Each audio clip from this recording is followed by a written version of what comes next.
নোয়াখালী এখন বাংলাদেশের সবচেয়ে ধনী জেলা। নোয়াখালীকে বাংলাদেশের দুবাই বললেও ভুল হবে না। কিন্তু কি এমন আছে নোয়াখালীতে যা তাদেরকে শীর্ষ ধনী বানিয়েছে? বিস্তারিত জেনে নেওয়া যাক। কৃষি খাত এবং রেমিটেন্স প্রেরণ, এই দুটি খাতের মাধ্যমেই মূলত নোয়াখালীর অর্থনীতি দিন দিন ফুলে ফেপে উঠছে। কৃষি খাত নোয়াখালীর আঞ্চলিক জিডিপিতে প্রায় 40% অবদান রাখে। এখানকার প্রায় 80% মানুষ প্রত্যক্ষ বা পরোক্ষভাবে কৃষিকাজের সঙ্গে যুক্ত। এর মধ্যে মাছ চাষ ও মাছ আহরণের সাথে জড়িত মানুষের সংখ্যা অনেক। নিম্নভূমি ও নদী বিধৌত এই অঞ্চলে কখনো মাছের অভাব হয় না। এই খাতের সঙ্গে সংশ্লিষ্ট নৌকা নির্মাণ, মেরামত, মাছ ধরার সরঞ্জাম প্রস্তুতকরণ, শুটকি উৎপাদন এবং জাল মেরামতের মতো কাজ নোয়াখালীর বহু মানুষের জীবিকার উৎস।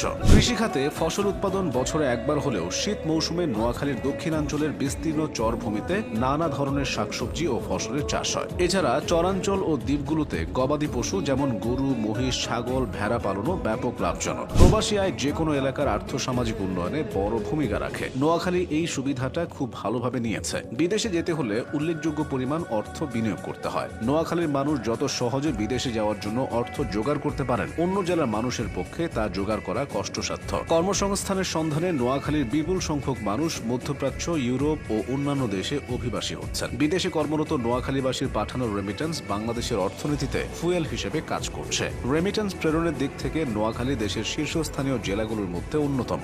নোয়াখালীতে শিল্প কারখানা তেমন বিকশিত না হলেও এই জেলার বহু কৃতি সন্তান জাতীয় পর্যায়ে প্রতিষ্ঠিত শিল্পপতি ও ব্যবসায়ী হিসেবে স্বীকৃত। তারা দেশের বিভিন্ন অঞ্চলে বৃহৎ শিল্প বাণিজ্য গড়ে তুলেছেন। এখানকার বিখ্যাত শিল্পপতিদের মধ্যে রয়েছেন পার্টেক্স গ্রুপের চেয়ারম্যান জনাব এম এ হাশেম, যিনি বনানীতে অবস্থিত তার গ্রুপের মাধ্যমে প্লাস্টিক, ফার্মাসিউটিক্যালস এবং পাট শিল্পে দেশে বিদেশে সুনাম কুড়িয়েছেন। একইভাবে বেঙ্গল গ্রুপের চেয়ারম্যান জনাব মোর্শেদ এমপি এবং গ্লোব গ্রুপের চেয়ারম্যান জনাব হারুনুর রশিদ নোয়াখালীর কৃতি সন্তান। এছাড়াও ফার্মাসিউটিক্যালস খাতে সানম্যান গ্রুপের চেয়ারম্যান অবসরপ্রাপ্ত মেজর আব্দুল মান্নান, ইন্ট্রোম্যাক্স গ্রুপের এমডি জনাব এটিএম এনায়েতুল্লাহ এবং আজিম গ্রুপের প্রতিষ্ঠাতা জনাব ফজলে আজিমের মতো ব্যক্তিত্বরা নোয়াখালীর নাম উজ্জ্বল করেছেন। এই জেলার এই শিল্পপতিরা শুধু নোয়াখালীর উন্নয়ন নয়, গোটা দেশের উন্নয়নে ভূমিকা রাখছেন। বর্তমানে নোয়াখালী যতটা উন্নত তার চেয়ে দ্বিগুণ উন্নত হওয়ার সুযোগ তাদের রয়েছে। এই অঞ্চলে জমির দাম ক্রমাগত বৃদ্ধির প্রবণতাকে কাজে লাগিয়ে পরিকল্পিত আবাসন, বাণিজ্যিক জোন এবং পর্যটন বান্ধব অবকাঠামো গড়ে তোলা যেতে পারে।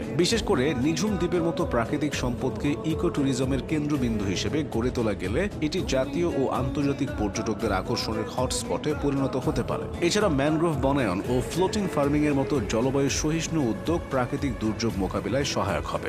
বিশ্বজুড়ে ছড়িয়ে থাকা নোয়াখালীর প্রবাসী জনশক্তি যে বিপুল পরিমাণ রেমিটেন্স প্রেরণ করেন তা শিল্পায়ন, অ্যাগ্রো প্রসেসিং, ক্ষুদ্র ও মাঝারি উদ্যোগ এবং প্রযুক্তি খাতে বিনিয়োগ করা গেলে স্থানীয় কর্মসংস্থান ও অর্থনীতির বৈচিত্র্য বাড়বে। উদাহরণস্বরূপ মৎস্য খাতে কোল্ড স্টোরেজ, প্রক্রিয়াজাতকরণ শিল্প ও এক্সপোর্ট জোন তৈরি করে বৈদেশিক মুদ্রা আয় বৃদ্ধি করা সম্ভব। এদিকে এখানকার উপকূলীয় অঞ্চলে প্রতি বছর সাগর থেকে জেগে ওঠা নতুন ভূমি কৃষি, মৎস্য চাষ এবং শিল্পায়নের জন্য সুবর্ণ সুযোগ তৈরি করছে। তবে নোয়াখালীর নানান সময় প্রাকৃতিক দুর্যোগের মুখে পড়ে। এতে যে ব্যাপক ক্ষতি হয় তা বলার অপেক্ষা রাখে না। প্রাকৃতিক দুর্যোগ মোকাবিলায় সবুজ বেষ্টনী যেমন ম্যানগ্রোভ বনায়ন, ভাসমান কৃষি এবং পরিবেশ বান্ধব নগর পরিকল্পনা প্রণয়ন করা অপরিহার্য। এক্ষেত্রে আন্তর্জাতিক সংস্থাগুলোর সহায়তায় জলবায়ু তহবিলের সদ্ব্যবহার করা যেতে পারে। নোয়াখালীর উন্নয়নের যাত্রা বাধাহীন থাকলে তারা বাংলাদেশের অর্থনৈতিক উন্নয়নের প্রাণকেন্দ্রে পরিণত হতে পারে। নোয়াখালী তখন বিভাগীয় মর্যাদাও পেতে পারে।